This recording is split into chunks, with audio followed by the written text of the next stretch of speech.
Hello student, welcome back to my Prayas channel. आपका इस channel पे स्वागत है। हम लोग पढ़ रहे थे स्टूडेंट बिहार एसटीईटी का प्रीवियस ईयर क्वेश्चन, और इसमें जो है हम लोग सब्जेक्ट पढ़ रहे थे स्टूडेंट, वो सब्जेक्ट था हम लोग का आर्ट एंड टीचिंग। और आर्ट एंड टीचिंग का जो है क्वेश्चन आता है स्टूडेंट, पेपर 1 एंड पेपर 2 दोनों में आता है। और ये जो है 50 नंबर का होता है, जिसमें से 30 नंबर जो है आर्ट एंड टीचिंग आता है, और 10 नंबर जीके जीएस का क्वेश्चन आता है, और 10 नंबर जो है मैथ का क्वेश्चन रहता है इसमें। तो जो भी स्टूडेंट अभी जो है बिहार एसटीईटी का एग्ज़ाम देने वाले हैं, पेपर 1 एंड पेपर 2 का, उनके लिए जो है ये आर्ट एंड टीचिंग का क्वेश्चन बहुत ज़्यादा इम्पोर्टेंट है। तो इस वीडियो को जो है पूरा देखिएगा। और जो भी स्टूडेंट इस चैनल पे नए हैं, इस चैनल को जो है ज़रूर सब्सक्राइब कीजिएगा। आज जो है हम लोग पढ़ेंगे स्टूडेंट, वो सेट है 13/9/2023 का में जो है ये एग्ज़ाम हुआ था, और ये जो है शिफ्ट 1 में हुआ था। तो इसी का क्वेश्चन जो है आज हम लोग पढ़ेंगे। तो आज का जो है हम लोग का फर्स्ट क्वेश्चन है, शिक्षण अधिगम प्रक्रिया यात्रा है। तो शिक्षण अधिगम प्रक्रिया यात्रा है, तो फर्स्ट ऑप्शन है ठोस से अमूर्त की ओर, सेकंड ऑप्शन है ज्ञात से अज्ञात की ओर, और थर्ड ऑप्शन है सरल से कठिन की ओर, और फोर्थ ऑप्शन है उपयुक्त सभी। तो शिक्षण अधिगम प्रक्रिया जो यात्रा है, ये इसमें जो है सभी हो जाएगा। तो इसका आंसर हो जाएगा ऑप्शन नंबर डी। इसका जो एक्सप्लेनेशन दिया हुआ है स्टूडेंट कि शिक्षण अधिगम प्रक्रिया की यात्रा प्रायः ठोस से मूर्त की ओर, ज्ञात से अज्ञात की ओर, सरल से ठोस की ओर होती है। प्रत्येक बच्चा स्वाभाविक रूप से सीखने के लिए अभिप्रेरित होता है। बच्चों को सीखने के तौर तरीके में विविधता होती है, जैसे अनुभवों के माध्यम से प्रश्न पूछने, सुनने, सोचने, चिंतन करने, अभिव्यक्त करने, छोटे एवं बड़े समूहों में गतिविधियां करने आदि से सीखते हैं। सीखने की प्रक्रिया न केवल विद्यालय में वरन विद्यालय के बाहर भी निरंतर चलती रहती है। अतः शिक्षण अधिगम प्रक्रिया इस प्रकार संचालित की जानी चाहिए ताकि बच्चा सीखने की प्रक्रिया में जो है संलग्न हो जाए।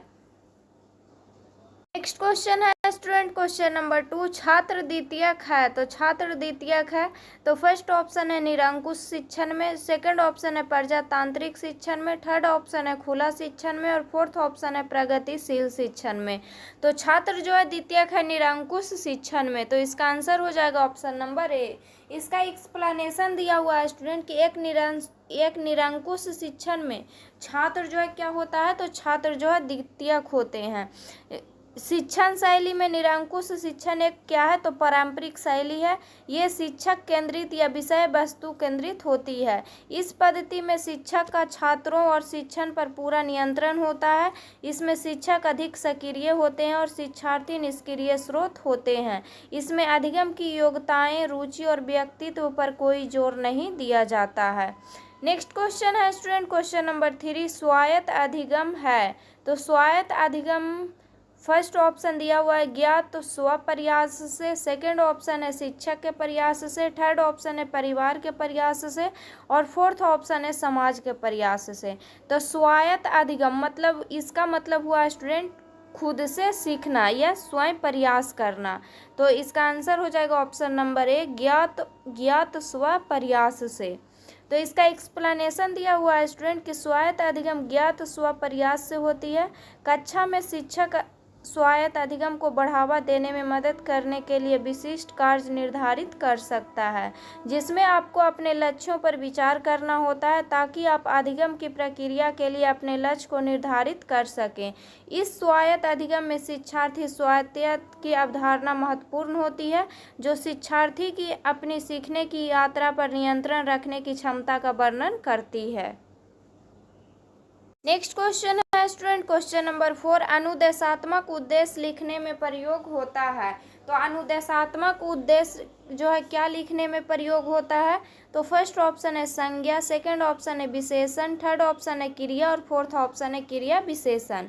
तो अनुदेशात्मक उद्देश्य जो है क्रिया लिखने में प्रयोग होता है। तो इसका आंसर हो जाएगा ऑप्शन नंबर सी।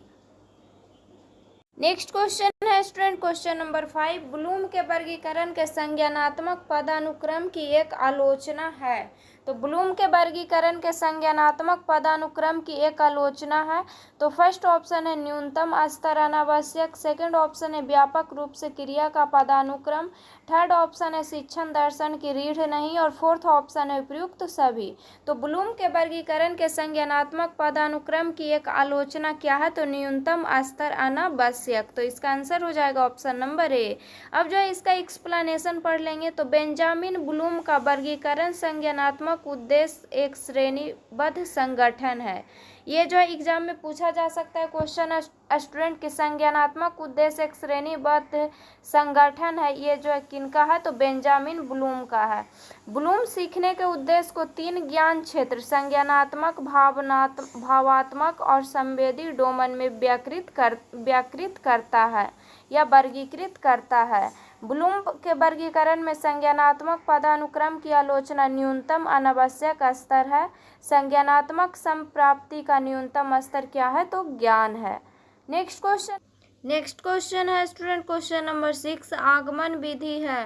तो आगमन विधि जो है क्या है? तो फर्स्ट ऑप्शन है शिक्षक केंद्रित, सेकंड ऑप्शन है पाठ्यक्रम केंद्रित, थर्ड ऑप्शन है शिक्षार्थी केंद्रित है, फोर्थ ऑप्शन है विद्यालय केंद्रित है। तो आगमन विधि क्या है? तो शिक्षार्थी केंद्रित है। तो इसका आंसर हो जाएगा ऑप्शन नंबर सी।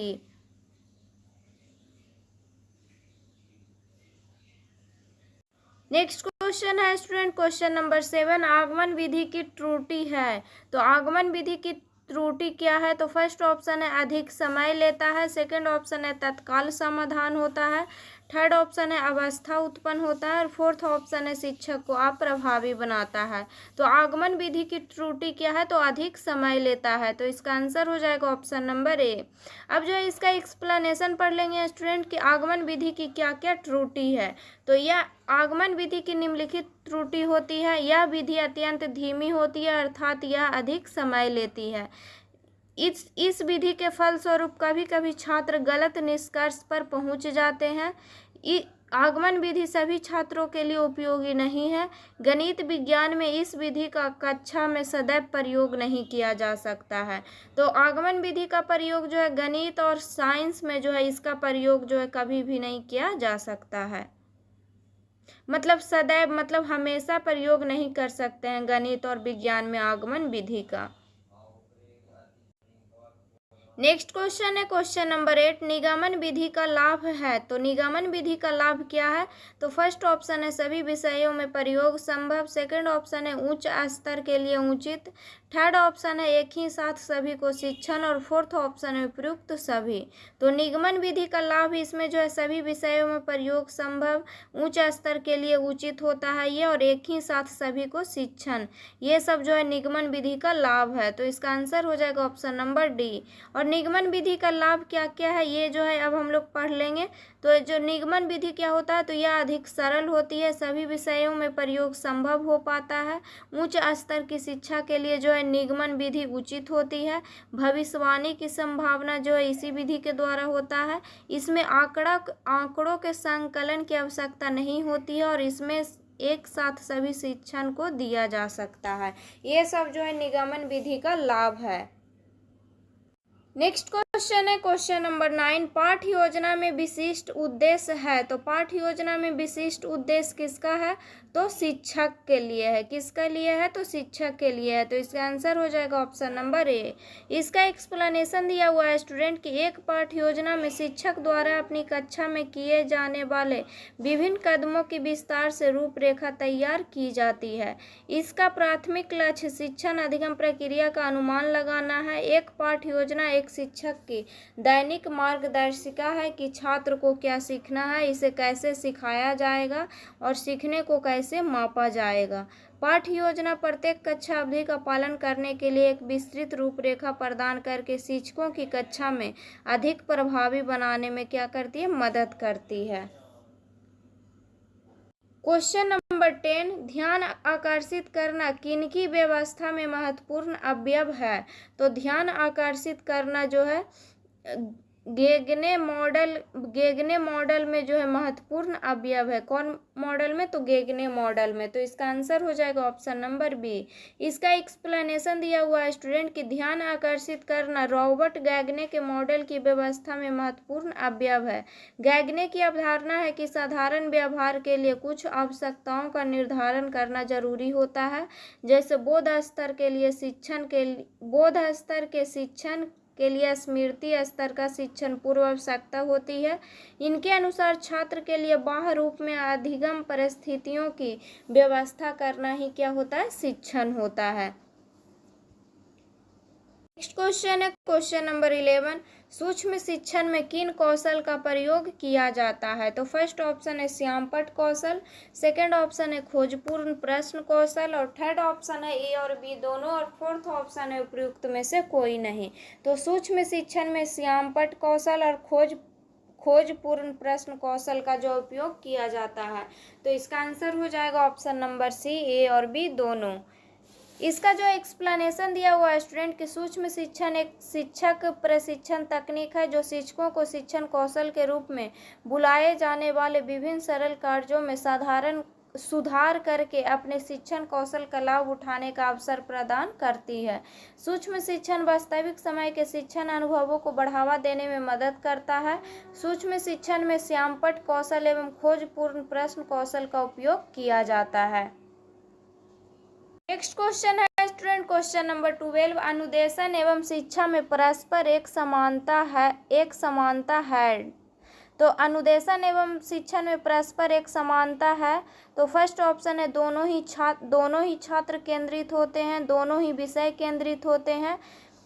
थर्ड ऑप्शन है दोनों ही पृष्ठ पोषण पुनर्बल एवं पाठ विश्लेषण पर विशेष बल दिया जाता है, और फोर्थ ऑप्शन है उपयुक्त में से कोई नहीं। तो अनुदेशन एवं शिक्षण में परस्पर एक समानता है, दोनों में ही पृष्ठ पोषण पुनर्बल एवं पाठ विश्लेषण पर बल दिया जाता है। तो इसका आंसर हो जाएगा option number C. Next question है क्वेश्चन नंबर 13। निम्नलिखित में से कौन सा कथन सूक्ष्म शिक्षण के लिए गलत है? तो कौन सा कथन जो है सूक्ष्म शिक्षण के लिए गलत है? तो फर्स्ट ऑप्शन है एक शिक्षक प्रशिक्षण अवधारणा, सेकंड ऑप्शन है यह शिक्षक के आत्मविश्वास को कम करता है, थर्ड ऑप्शन है यह रचनात्मक पृष्ठ पोषण प्रदान करता है, और फोर्थ ऑप्शन है प्रयुक्त में से कोई नहीं। तो कौन सा कथन जो है सूक्ष्म शिक्षण के लिए गलत है? तो इसका आंसर हो जाएगा ऑप्शन नंबर बी, यह शिक्षक के आत्मविश्वास को कम करता है। तो ये जो है गलत है। तो इसका आंसर होगा option number B. Next question है क्वेश्चन नंबर 14। कक्षा के अंदर बालकों के अधिगम पर सर्वाधिक प्रभाव दृष्टिगोचर होता है। तो कक्षा के अंदर बालकों के अधिगम पर सर्वाधिक प्रभाव दृष्टिगोचर होता है कक्षा का मनोवैज्ञानिक वातावरण पर। तो इसका आंसर हो जाएगा ऑप्शन नंबर बी। इसका एक्सप्लेनेशन दिया हुआ है स्टूडेंट की कक्षा के अंदर बालकों के अधिगम पर सर्वाधिक प्रभाव तब होगा जब कक्षा का मनोवैज्ञानिक वातावरण संभव होगा। बच्चों का सीखना तब सबसे अधिक प्रभावी होगा जब बच्चों को संज्ञानात्मक, भावात्मक और मनोक्रियात्मक का विकास होगा। नेक्स्ट क्वेश्चन है क्वेश्चन नंबर 15। समावेशी शिक्षा के मूल सिद्धांत है। तो समावेशी शिक्षा के मूल सिद्धांत क्या है? तो फर्स्ट ऑप्शन है इसमें हर वर्ग के बच्चे शामिल है, सेकंड ऑप्शन है समावेशन विविधता को महत्व देता है, थर्ड ऑप्शन है ए और बी दोनों, और फोर्थ ऑप्शन है प्रयुक्त में से कोई नहीं। तो समावेशी शिक्षा के मूल सिद्धांत क्या है? इसमें हर वर्ग के बच्चे को शामिल है, समावेशन विविधता को महत्व देता है। तो इसका आंसर हो जाएगा ऑप्शन नंबर सी, ए और बी दोनों। अब जो है हम लोग इसका एक्सप्लेनेशन पढ़ लेंगे स्टूडेंट की समावेशी शिक्षा जो का अर्थ क्या होता है। तो समावेशी शिक्षा का अर्थ होता है समाज के सभी वर्गों के बच्चों को शिक्षा की मुख्य धारा में शामिल करना और उन्हें शिक्षा के समान अवसर प्रदान करना। नेक्स्ट क्वेश्चन है क्वेश्चन नंबर 16। पुस्तकालय एक ऐसी जगह है जहाँ, तो पुस्तकालय एक ऐसी जगह है जहाँ ढेर सारी किताबें रखी हुई है। तो इसका आंसर होगा option number A. Next question है क्वेश्चन नंबर 17। निम्नलिखित में से कौन सा एक पुस्तक का प्रकार है? तो फर्स्ट ऑप्शन है समान पाठ पुस्तक, सेकंड ऑप्शन है संदर्भ पुस्तक, थर्ड ऑप्शन है ए और बी दोनों, और फोर्थ ऑप्शन है इनमें से कोई नहीं। तो पुस्तक का एक प्रकार है समान पाठ पुस्तक और संदर्भ पुस्तक। तो इसका आंसर हो जाएगा ऑप्शन नंबर सी, ए और बी दोनों। इसका एक्सप्लेनेशन दिया हुआ है स्टूडेंट के हॉल क्वेस्ट के अनुसार पाठ पुस्तक शिक्षण क्रियाओं एवं अभिप्रायों के लिए सुव्यवस्थित चिंतन एवं ज्ञान का लिखित रूप है। समान पाठ पुस्तक एक ऐसी पुस्तक है जिसमें किसी विषय या पाठ्यक्रम के बारे में व्यापक जानकारी शामिल होती है जिसकी छात्रों को उनके शैक्षणिक वर्षों में आवश्यकता होती है। और संदर्भ पाठ पुस्तक किसको बोलते हैं? तो संदर्भ पाठ पुस्तक एक ऐसी पुस्तक है जिसमें महत्वपूर्ण विषय पर जानकारी या विशेष रूप से व्यवस्थित जानकारी होती है। संदर्भ पुस्तकें विश्वसनीय प्रामाणिक होती है और विभिन्न रूपों में पाई जा सकती है। नेक्स्ट क्वेश्चन है स्टूडेंट क्वेश्चन नंबर 18, निम्नलिखित में से कौन शिक्षक का गुण नहीं है? तो फर्स्ट ऑप्शन है सहानुभूति, सेकंड ऑप्शन है संचार, थर्ड ऑप्शन है रचनात्मक, फोर्थ ऑप्शन है ईर्ष्या। तो कौन सा शिक्षक का गुण नहीं है? तो ईर्ष्या नहीं है। तो इसका आंसर हो जाएगा option number D. Next question है क्वेश्चन नंबर 19, एक शिक्षक को निम्नलिखित में से कौन से व्यक्तिगत गुण शिक्षण को प्रभावित करते हैं?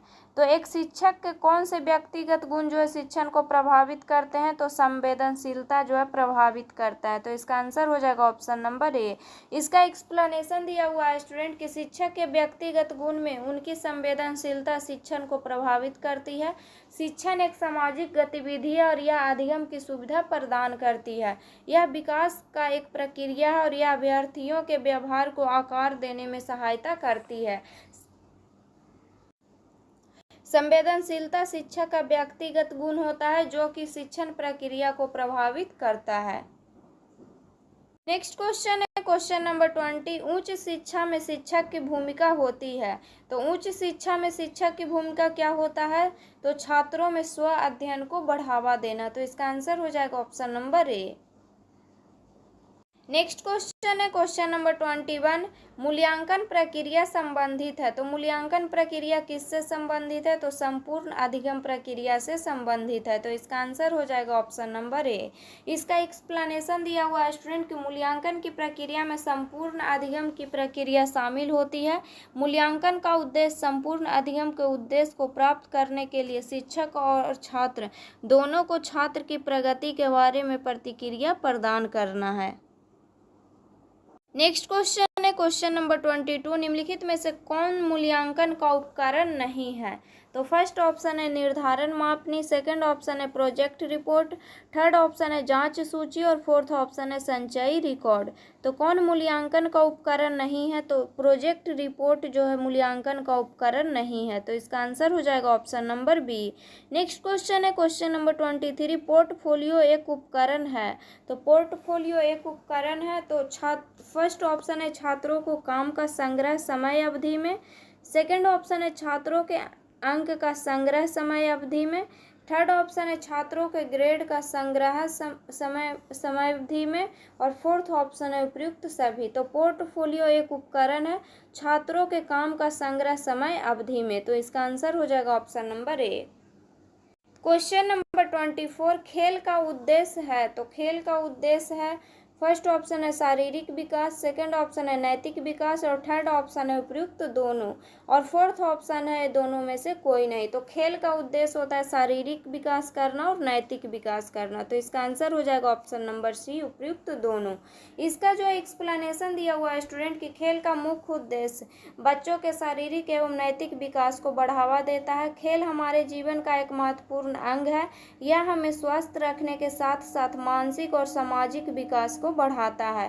खेल हमें नैतिकता और संयम की महत्वपूर्ण शिक्षा भी प्रदान करता है।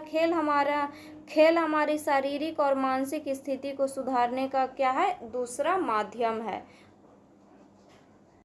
नेक्स्ट क्वेश्चन है क्वेश्चन नंबर 25, मनोवैज्ञानिक आधार निम्नलिखित को ध्यान में रखते हुए पाठ चर्चा विकास में अपनी भूमिका निभाता है। तो मनोवैज्ञानिक आधार निम्नलिखित को ध्यान में रखते हुए पाठ चर्चा विकास में अपनी भूमिका जो है कौन निभाता है? तो फर्स्ट ऑप्शन है छात्र संवेदना, सेकंड ऑप्शन है छात्र की प्रकृति, थर्ड ऑप्शन है छात्र की खुशी और फोर्थ ऑप्शन है छात्र की ज़रूरत। तो इसमें जो पाठ चर्चा विकास में भूमिका निभाता है छात्र की ज़रूरत। तो इसका आंसर हो जाएगा option number D. Next question है क्वेश्चन नंबर 26, भारतीय समाज की विशेषता है। तो भारतीय समाज की विशेषता क्या है? तो स्तरीय है। तो इसका आंसर होगा ऑप्शन नंबर डी। इसका एक्सप्लेनेशन दिया हुआ है स्टूडेंट कि खुला भारतीय समाज की विशेषताओं में से एक है। भारतीय समाज क्या है? तो एक बहुलवादी समाज है जिसमें एक जटिल सामाजिक व्यवस्था है जो जातीय, भाषाई, धार्मिक और जातिगत विभाजनों की भीड़ की विशेषता है। इसमें ग्रामीण, शहरी, आदिवासी समाज और भारतीयता के लोकाचार वाले वर्गों में रहने वाले लोग शामिल हैं। भारत एक ऐसा राष्ट्र है जिसमें हम अनेकता में एकता पाते हैं। विभिन्न जातियों और पंथों, धर्मों और क्षेत्रों मान्यताओं के लोग एक खुशी से रहते हैं। नेक्स्ट क्वेश्चन है क्वेश्चन नंबर 27, निम्नलिखित में से कौन भूलने का कारण नहीं है? तो कौन भूलने का कारण नहीं है? तो फर्स्ट ऑप्शन है मानसिक द्वंद्व, सेकंड ऑप्शन है याद करने की इच्छा, थर्ड ऑप्शन है याद करने के संपूर्ण तरीके और फोर्थ ऑप्शन है उपयुक्त सभी। तो भूलने का कारण जो है कौन नहीं है? तो इसमें से जो है सभी हो जाएगा। तो इसका आंसर होगा option number D. Next question है क्वेश्चन नंबर 28, इनमें से कौन सा कारक अधिगम प्रक्रिया को प्रभावित नहीं करता है? तो इसमें पूछा है कौन सा कारक जो है अधिगम प्रक्रिया को प्रभावित नहीं करता है। तो फर्स्ट ऑप्शन है बुद्धि, सेकंड ऑप्शन है रुचि, थर्ड ऑप्शन है तत्परता और फोर्थ ऑप्शन है उद्देश्य निर्धारण। तो उद्देश्य निर्धारण जो है इसका आंसर हो जाएगा ऑप्शन नंबर डी। इसका जो है एक्सप्लेनेशन दिया हुआ है स्टूडेंट कि अधिगम नए व्यवहार का अर्जन या अनुभव के परिणाम के रूप में पुराने व्यवहार को मजबूत करना या कमजोर करना है। इसका परिणाम व्यवहार में प्रगतिशील परिवर्तन होता है। अधिगम को प्रभावित करने वाले मुख्य कारक शिक्षार्थी की अभिप्रेरणा, परिपक्वता, शिक्षण रणनीतियाँ, बुद्धि, रुचि, तत्परता, शिक्षार्थी का शारीरिक और भावनात्मक स्वास्थ्य है। उद्देश्य निर्माण अधिगम प्रक्रिया को प्रभावित नहीं करता है। नेक्स्ट क्वेश्चन है क्वेश्चन नंबर 29, श्रव्य दृश्य सामग्री सुविधा प्रदान करती है। तो श्रव्य दृश्य सामग्री सुविधा प्रदान करती है बहुसंवेदी। क्या करती है? बहुसंवेदी। तो इसका आंसर हो जाएगा ऑप्शन नंबर सी। श्रव्य दृश्य सामग्री किसको बोलते हैं? तो श्रव्य दृश्य सामग्री वे साधन है जिन्हें हम आँखों से देख सकते हैं, कानों से उनसे संबंधित ध्वनि सुन सकते हैं। ये इसको बोलते हैं श्रव्य दृश्य सामग्री, जिनको हम आँखों से देख सकते हैं और कानों से उनसे संबंधित ध्वनि सुन सकते हैं। ये प्रक्रिया जिनमें दृश्य और श्रव्य इंद्रियां सक्रिय होकर भाग लेती है श्रव्य दृश्य सामग्री कहलाती है। नेक्स्ट क्वेश्चन है क्वेश्चन नंबर 30, डायंस ब्लॉक का उपयोग किया जाता है। तो डायंस ब्लॉक का उपयोग किया जाता है, फर्स्ट ऑप्शन है जोड़, सेकंड ऑप्शन है घटाव, थर्ड ऑप्शन है उपयुक्त दोनों और फोर्थ ऑप्शन है उपयुक्त में से कोई नहीं। तो डायंस ब्लॉक का उपयोग किया जाता है जोड़ और घटाव दोनों में। तो इसका आंसर हो जाएगा ऑप्शन नंबर सी, उपयुक्त दोनों। नेक्स्ट क्वेश्चन है स्टूडेंट क्वेश्चन नंबर 31। इसमें जो है 30 क्वेश्चन जो है आर्ट एंड टीचिंग का रहता है स्टूडेंट, तो उसको जो है हम लोग पढ़ लिए हैं। अब जो है हम लोग पढ़ेंगे 10 क्वेश्चन जीके जीएस का। तो क्वेश्चन नंबर 31, लाला लाजपत राय को इस नाम से जाना जाता था। तो लाला लाजपत राय को शेरे ए पंजाब के नाम से जाना जाता था। तो इसका आंसर हो जाएगा ऑप्शन नंबर डी। इसका एक्सप्लेनेशन पढ़ लेंगे स्टूडेंट कि लाला लाजपत राय को शेर ए पंजाब तथा पंजाब केसरी के नाम से भी जाना जाता था। ये भी एग्जाम में पूछ सकता है स्टूडेंट कि लाला लाजपत राय को किस नाम से जाना जाता था। तो इसमें शेर ए पंजाब ऑप्शन न रख के पंजाब केसरी भी रख सकता है एग्जाम में। और ये जो लाला लाजपत जो राय थे भारत के महान स्वतंत्रता सेनानियों में से एक थे। ये वे बिपिन चंद्र पाल और बाल गंगाधर तिलक के साथ मिलकर चरमपंथी नेताओं की टिकरी बनाई। लाल बाल पाल, लाल मतलब हुआ लाला लाजपत राय, बाल से बाल गंगाधर तिलक और पाल से बिपिन चंद्र पाल। और 1928 ईस्वी में साइमन कमीशन के विरोध में लाठी चार्ज में जो है लाला लाजपत राय की मृत्यु हो गई। नेक्स्ट क्वेश्चन है स्टूडेंट क्वेश्चन नंबर 32, निम्नलिखित में से किस मानसून से भारत में सर्वाधिक वर्षा होती है। तो भारत में सर्वाधिक वर्षा जो है दक्षिण पश्चिम मानसून से होता है। तो इसका आंसर हो जाएगा option number B. Next question है क्वेश्चन नंबर 33, विश्व में सबसे अधिक इंटरनेट उपयोगकर्ता किस देश में है। तो विश्व में सबसे अधिक इंटरनेट उपयोगकर्ता जो है चीन में है। क्वेश्चन नंबर 34, बिहार में किसके नेतृत्व में सर्वदलीय दल ने साइमन कमीशन का बहिष्कार किया था? तो बिहार में जो है अनुग्रह नारायण सिन्हा के नेतृत्व में सर्वदलीय दल ने जो है साइमन कमीशन का बहिष्कार किया था। तो इसका आंसर हो जाएगा ऑप्शन नंबर ए। और साइमन कमीशन को जो है क्या बोला गया था? तो साइमन कमीशन को जो है श्वेत कमीशन भी कहा गया था। और जब साइमन कमीशन जो है भारत आया था तो उस टाइम जो है साइमन वापस जाओ के नारे भी लगाए गए थे। और साइमन कमीशन में जो है एक भी सदस्य जो है भारतीय नहीं थे, सभी सदस्य जो है इसमें अंग्रेज थे, इसीलिए जो है इस कमीशन को श्वेत कमीशन भी कहा गया था। नेक्स्ट क्वेश्चन है क्वेश्चन नंबर 35, CERT इन हालिया अधिसूचना के अनुसार साइबर घटनाओं का पता लगने के बाद रिपोर्ट करने की समय सीमा क्या है? तो रिपोर्ट करने का समय सीमा है 6 घंटा। तो इसका आंसर हो जाएगा option number D. Question number 36, निम्न में से किसे द्वितीय वायु प्रदूषक कहा जाता है? तो फर्स्ट ऑप्शन है पैन, सेकंड ऑप्शन है ओजोन, थर्ड ऑप्शन है कार्बन मोनोऑक्साइड और फोर्थ ऑप्शन है नाइट्रोजन ऑक्साइड। तो द्वितीय वायु प्रदूषक जो है ओजोन को कहा जाता है। किसको बोला जाता है? ओजोन का। और ओजोन का जो है फॉर्मूला क्या होता है स्टूडेंट? तो ओजोन का फॉर्मूला होता है O3। क्वेश्चन नंबर 37, ठोस कचरे को जलाने की अनुशंसा नहीं की जाती क्योंकि? तो ठोस कचरे को जलाने की अनुशंसा नहीं की जाती क्योंकि यह कई पर्यावरणीय मुद्दों का कारण बनता है, इसीलिए। तो इसका आंसर हो जाएगा option number D. Question number 38, किस प्रकार की खेती से वनों की कटाई अधिक होती है? तो निर्वाह जो कृषि से जो है वनों की कटाई सबसे अधिक होती है। तो इसका आंसर हो जाएगा option number A. Question number 39, निम्नलिखित देश की अर्थव्यवस्था सबसे बड़ी वार्षिक कार्बन डाइऑक्साइड उत्सर्जन के लिए जिम्मेदार है? तो कौन देश जो है जिम्मेदार है? तो फर्स्ट ऑप्शन है USA, सेकंड ऑप्शन है चीन, थर्ड ऑप्शन है ए और बी दोनों और फोर्थ ऑप्शन है ब्राज़ील। तो USA और चीन जो है दोनों जो है सबसे बड़ी वार्षिक कार्बन डाइऑक्साइड उत्सर्जन के लिए जिम्मेदार है। तो इसका आंसर हो जाएगा option number C. Question number 40, Bharat के निम्नलिखित में से किस क्षेत्र में राजहंस घोंसला बनाने के लिए सबसे बड़ी संख्या में प्रवास करते हैं? तो कच्छ का रण किस क्षेत्र में? तो कच्छ के रण में जो राजहंस घोंसला बनाने के लिए बड़ी संख्या में प्रवास करते हैं। तो इसका आंसर हो जाएगा ऑप्शन नंबर बी। और इसका एक्सप्लेनेशन दिया हुआ है स्टूडेंट, कच्छ का रण कहाँ है? तो कच्छ का रण जो है गुजरात में है। कच्छ के रण में राजहंस घोंसला बनाने के लिए बड़ी संख्या में प्रवास करते हैं। राजहंस लाल पंख वाले पक्षी है। इसका वैज्ञानिक नाम फिनोकोप्टेरस रोजियस है। यह मुख्यतः अमेरिका महाद्वीप, एशिया, अफ्रीका और यूरोप के कुछ हिस्सों में पाए जाते हैं। तो आज के वीडियो में जो है हम लोग इतना ही क्वेश्चन पढ़ेंगे स्टूडेंट। नेक्स्ट वीडियो में जो है नेक्स्ट सेट को पढ़ेंगे। तो अगर वीडियो अच्छा लगे तो वीडियो को लाइक कीजिएगा और चैनल को सब्सक्राइब कीजिएगा। और जो भी स्टूडेंट इस चैनल पे नए हैं इस चैनल को जो है ज़रूर सब्सक्राइब कीजिएगा। और जिनका भी अभी बिहार STT का एग्ज़ाम है पेपर 1 एंड पेपर 2 का, उनके लिए जो है ये आर्ट एंड टीचिंग का क्वेश्चन बहुत ज़्यादा इंपॉर्टेंट है। तो इसको जितना हो सके उतना रिविज़न करिएगा।